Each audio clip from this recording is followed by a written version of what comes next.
Welcome back to another video with future continuous tense. বলেছিলাম 12টি tense প্রত্যেকটি আলাদা আলাদাভাবে ভিডিও তৈরি করব। সত্যি করেছি, 12টি টেন্স প্রত্যেকটি আলাদা আলাদাভাবে ভিডিও তৈরি করেছি। যদি আপনি ওই ভিডিওগুলো দেখতে চান, অর্থাৎ পুরো টেন্সের ভিডিও যদি দেখতে চান, তাহলে এই ভিডিওর ডেসক্রিপশন বক্সে লিঙ্ক পেয়ে যাবেন, ওখান থেকে আপনি দেখে নিতে পারেন। কারণ টেন্স আমাদের স্পোকেন ইংলিশ শেখার জন্য খুবই জরুরি। তো শুরু করা যাক, ভিডিওটি দেরি না করে। তার আগে একটি ছোট্ট রিকোয়েস্ট, ভিডিওটি শেষ পর্যন্ত দেখতে থাকুন, কারণ আজকের এই টেন্সটি খুবই ইন্টারেস্টিং হতে চলেছে। আমরা অনেক কনফিউজ হয়ে থাকি এবং আমরা এই টেন্সটি ব্যবহার করি না, বরং এই টেন্সের বদলে আমরা ব্যবহার করে থাকি ফিউচার ইনডিফিনাইট টেন্স, কিংবা আমাদের আজ থেকে ব্যবহার করা উচিত ফিউচার কন্টিনিউয়াস টেন্স। কারণ ফিউচার কন্টিনিউয়াস টেন্স হলে আমাদের অবশ্যই ব্যবহার করা উচিত future continuous tense. So let's get started with the video.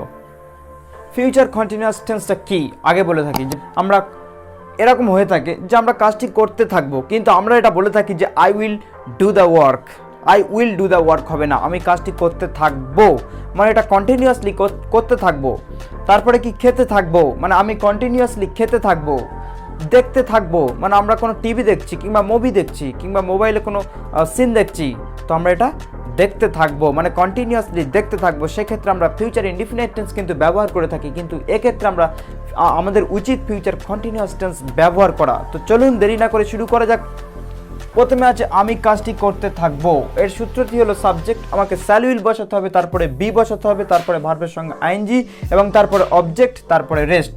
অর্থাৎ সাবজেক্টের পরে শ্যাল উইল বি, ভার্বের সঙ্গে আইএনজি। ভার্বের সঙ্গে আইএনজি কেন? কারণ ফিউচার কন্টিনিউয়াস বলেছে, যে কোনো কন্টিনিউয়াস টেন্স হলে আমাকে ভার্বের সঙ্গে আইএনজি অ্যাড করতে হবে। তো প্রথমে আমাকে এখানে সাবজেক্ট বসাতে হবে। সাবজেক্ট হলো এখানে আই, কারণ আমি। তারপরে শ্যাল কিংবা উইল, আমরা অবশ্যই উইল বসাবো, কারণ সমস্ত সাবজেক্টের সঙ্গে আমরা কিন্তু উইল ইউজ করতে পারি। তাই আমি শ্যালও বসাতে পারি, উইলও বসাতে পারি। তাই আমি এখানে বসাবো উইল, আই উইল। তারপরে কি বলেছে? তারপরে আমাকে বি বসাতে হবে। তারপরে আমাকে ভার্ব কিন্তু আইডেন্টিফাই করতে হবে। ভার্ব কোনটা? কাজটি, এটা ভার্ব নয়।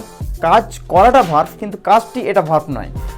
করতে থাকবো, আচ্ছা করাটা কিন্তু ভার্ব, আচ্ছা এই থাকবোটা কিন্তু এটা টেন্স, ঠিক আছে, এর কোনো আলাদা করে মিনিং হয় না। তো করতে মানে করাটা এখানে ভার্ব, তাহলে I will be do. Do থেকে কি হবে? ভার্বের সঙ্গে আইএনজি বসাতে হবে, তাহলে ডু থেকে ডুইং।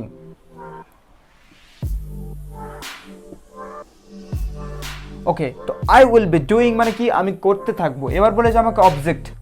অবজেক্ট কি? কোনো বাক্যকে, অর্থাৎ এই বাক্যকে আমি কি বা কাকে দিয়ে কোশ্চেন করতে হবে। কোশ্চেন করছি, আমি কি করতে থাকবো। তো কি করতে থাকবো এর উত্তর হলো কাজটি। ওকে, তাহলে কাজটি দ্য ওয়ার্ক, তাহলে কাজটি হলো অবজেক্ট। তাহলে I will be doing the work, আমি কাজটি করতে থাকবো। এবার বলা হয়েছে যে আমি খেলতে থাকবো। এটা হয় না, অনেকে বলে যে আমি খেলবো, আই উইল প্লে। এবার অনেকে এটা স্মার্টভাবে বলে যে আমি সত্যি তো খেলতে থাকবো, তো মানে আমি তো প্রায় অনেকক্ষণ ধরে খেলবো বা কিছু, বা আমি কন্টিনিউয়াসলি তো খেলতে থাকবো, ঠিক আছে। তো এক্ষেত্রে কিন্তু আপনি ইউজ করবেন ফিউচার কন্টিনিউয়াস টেন্স। ওকে, আমি খেলতে থাকবো। প্রথম সাবজেক্ট হলো উই, তারপরে কি বলছে? উই উইল, তারপরে কি বলছে? বি, তারপরে ভার্বের সঙ্গে আইএনজি, ভার্ব খেলা, খেলাটা হলো ভার্ব, তাহলে প্লে। অবজেক্ট আর নেই, দেওয়ার দরকার নেই, no need to use. Object নেই, তো নো নিড টু ইউজ। তাহলে বলা হয়েছে যে we will be playing. We will be playing মানে আমরা খেলতে থাকবো। আই উইল বি প্লেইং মানে আমি খেলতে থাকবো।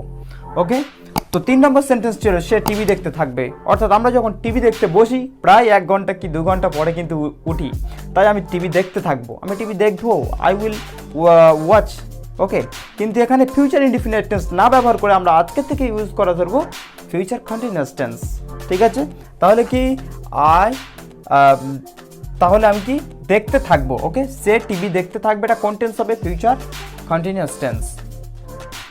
তাহলে এখানে কি বসাতে হবে? হি, তারপরে কি? উইল, তারপরে কি? বি, তারপরে কি? ভার্ব। ভার্ব কোনটা? দেখা। আচ্ছা, টিভি দেখার ক্ষেত্রে কিন্তু সি হবে না। এক্ষেত্রে টিভি দেখার ক্ষেত্রে, মোবাইল দেখার, স্ক্রিনে কোনো কিছু দেখার ক্ষেত্রে এটা আমরা দেখবো যে কি, এটা আমরা বলবো ওয়াচ, WATCH, ওয়াচ। ওয়াচ থেকে ওয়াচিং। এবার হলো অবজেক্ট, আমরা কি দেখব? TV. Okay, he will be watching TV, he will be watching TV, say TV দেখতে থাকবে।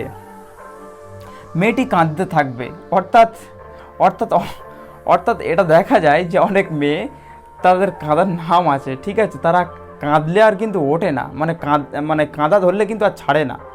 তাই আগে থেকে বলা উচিত যে মেয়েটি কাঁদতে থাকবে, মানে এখন কাঁদেনি, মানে এটুকু বিশ্বাস আছে যে মেয়েটি কাঁদতে থাকবে, ঠিক আছে, অর্থাৎ অনেকক্ষণ ধরে কন্টিনিউয়াসলি কাঁদতে থাকবে। তো সেক্ষেত্রে দ্য গার্ল উইল বি, কাঁদা ইংরেজি কি? ক্রাই, ক্রাই থেকে crying, the girl will be crying, মেয়েটি কাঁদতে থাকবে। আই উইল বি ক্রাইং, আমি কাঁদতে থাকবো।